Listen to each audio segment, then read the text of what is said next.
Galing, no? Nakakasikip ng dibdib isipin na ginamit mo lang tong tao. Hindi naman, Lord. Come on! Hindi. Hindi mo siya Nakakalungkot din naman, Papa Jack, na iiwanan ko yung asawa ko. Ganun. Jenny, thank you Kasi very much. bahagi din siya ng buhay ko. No. Huwag mo na akong plastikan dito. Huwag mo na pamukha sa amin na nahihirapan ka at mahihirapan ka sa gagawin mo dahil hindi. Ay, alam mo, Jenny, kahit gaano ka galit ngayon, I want to wish something for you. If there will be stars out there, I want to wish na sana maging pabor sa iyo mga bagay-bagay after ng usapan natin ngayon. Para may katuturan yung panluloko mo ng isang tao. Hindi naman loko. Hindi ka nanloloko? Oh, Hindi ka nanloloko? hindi naman. Hindi ka nanloloko? Inahal ko naman din. Anong ginagawa mo ngayon? May boyfriend kang iba, di ba? Alam mo, Jenny, Yes. malandi ka. Given yan, ha? Pero okay, fine, sige. May mga bagay na mali talaga, pero pwedeng pangatwiranan. I will justify that for you. Sige, si Jenny lumandi kasi nagmahal eh. Mahal niya ex niya, okay, fine, tanggapin na natin. Nangyayari talaga yan eh. Hindi yan bago sa pandinig natin. Pero yung sabihin mo sa akin ngayon, na hindi mo niloloko yung asawa mo, anong tingin mo sa ginagawa mo?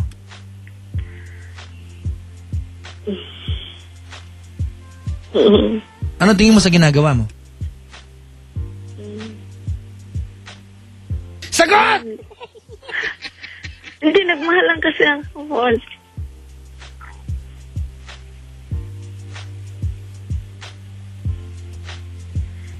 Kaya ka. Hello, Papa Jack. Final. Sige na, umuwi ka na ng Pilipinas. Final advice. Umuwi ka na ng Pilipinas, tapos dito ka na lang magkalat ng kalandian mo, kaya yung gagawin mo. Humingi ka ng tawad sa asawa mo. Alright? Humingi ka ng tawad sa asawa mo.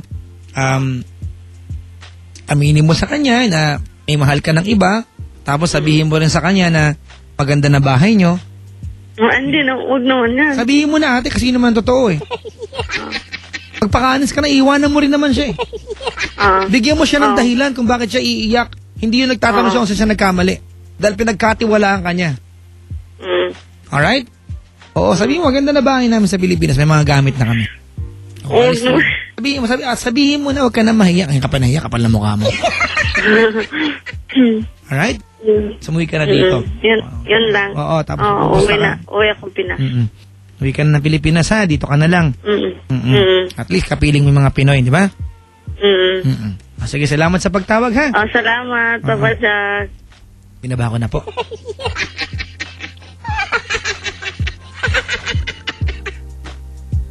Yak. Alam niyo mga kaibigan, di ako sobrang bait, di ba? Pero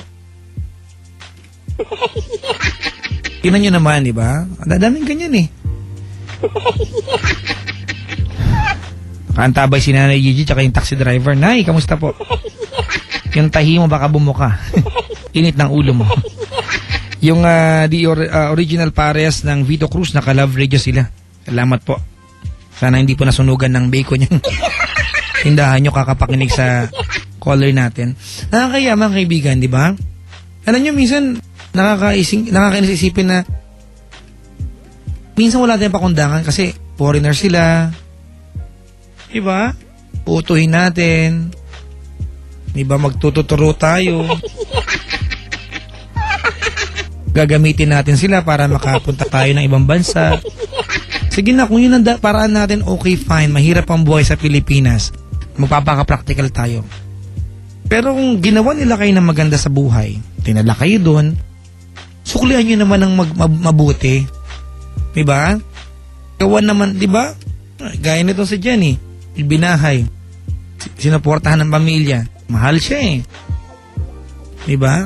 Hindi ko sinasabi mabait silang lahat sa atin. May mga loko-loko pa rin. Diba? Pero pag ginawan ka na mabuti, gawin mo na mabuti din, diba? Kung talagang hindi mo na mahal, iwanan mo sa magandang paraan. Ay nako, si Gerald Lacson, nakikinig. Siringatan mo yung nanay ko, ha? Sakay-sakay mo daw ngayon.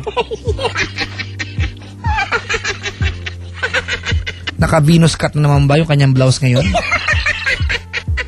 labas yung kalahating balikat. Talaga naman. Mga taga Smashbox, mga kaibigan, hello po. Ay. Oy, mga kaibigan I will be giving away 1,000 pesos. At 600 worth of call and text card coming from Hello! Reloadable IDD card from Smart International Services, mga kapatid. At syempre pa, meron na po tayong caller ngayong gabing ito. Ayan. At ang gagawin po natin caller, mga kaibigan, nasa ibang bansa po yung caller natin ngayon. Sana hindi kapitbahay ni Jenny ito. Diba? Ang gagawin lang niya, mga kaibigan, ay magbibigay siya ng clue sa bansa kinaroroonan niya by mentioning landmarks. Yung mga sikat na landmarks sa bansang iyan. Ang gagawin niyo lang, hulaan niyo lang po kung anong bansa ito. And you might just win for yourself 1,000 pesos and 600 worth of call and text card, mga kaibigan. Tinawagan po namin yung caller gamit po ang Hello Reloadable ID card from Smart International Services. Ayan ha. And for as low as 250 and pesos, pwede mo ng 2 pesos 50 cents, mga kaibigan. Pwede mo nang tawagan yung mahal mo sa abroad gamit ng kahit anong smart cellphone. Pwede kang mag-load ng 15 pesos sa kahit saang smart loading stations nationwide. Eto na yung ating bibigay ng clue mula sa ibayong dagat. Hello? Hello, Papa Jack. Hello? Ang ganda talaga dito. Sobrang daming sacred places na mapupuntahan kung Wow. ikaw ay Kristiyano. Talaga? Amen? Dinibisita dito ang Mount Olives at Mount Zion na kilalang place sa Bible. Ano daw? Kung man-made structure naman ng pag-uusapan, nandyan ang Dome of the Rock, Oh. Wailing Wall, at yung King David's Tomb. Good luck po sa mga listeners mo. Bye, Papa Jack. Parang kahit isa wala akong alam sinabi nyo. Diba? Sabi ko famous landmarks Sino ba yung caller natin, Sailor? Ha? Mga kaibigan, itype sa inyo mga cellphone, Love Radio Space Smart Space, yung pangalan mo, yung number mo, yung location mo, space, yung sagot mo. Ulitin ko lamang. Love Radio Space Smart Space, your name, your number, your location, space, yung sagot mo. At ipadala po sa 2600. Tawag po sa akin, Papa Jack's Wild Confessions. Up next, mga kaibigan. 1:28 ang ating oras. Buong Kamaylan, magandang umaga, buong Pilipinas. Good morning din.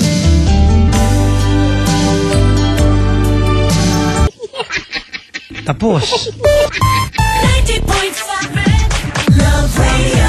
Okay, mga kapatid. Anong gagawin natin? Ceylon Ching, hindi umabot. Ay, nakaw niya kan manong.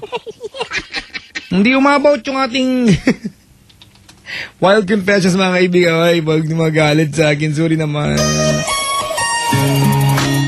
Oo, mga kaibigan, no? Sagad oras natin. Paano bukas? Bawawi tayo, Ceylon? Oh, ayaw na po ng technician ko eh. Pero ganun pa man, mga kaibigan, ako humingi ng pamanhin. Pasensya na kayo kanina. So bakit lalamunan ko sa huling caller natin? May away sa radyo, mga kapatid. Dito lang ba yun, Ceylon? May nag-aaway sa radyo? Dito. Hindi ka, mga kaibigan. Ako, nais ko pong humingi ng pamanhin kung sakaling may pagkakataon na kailangan kong ipagdiinan na aking punto tapos galit po ako. Eh, yun naman ay, kumbaga, parte ng malasakit ko na lang, di ba? Kasi naniniwala ko, minsan kailangan mong gamitan ng madiing pananalita pag, di ba? Pag talagang ayaw tanggapin yung idea. Sa akin naman po, konsepto ng tama't mali.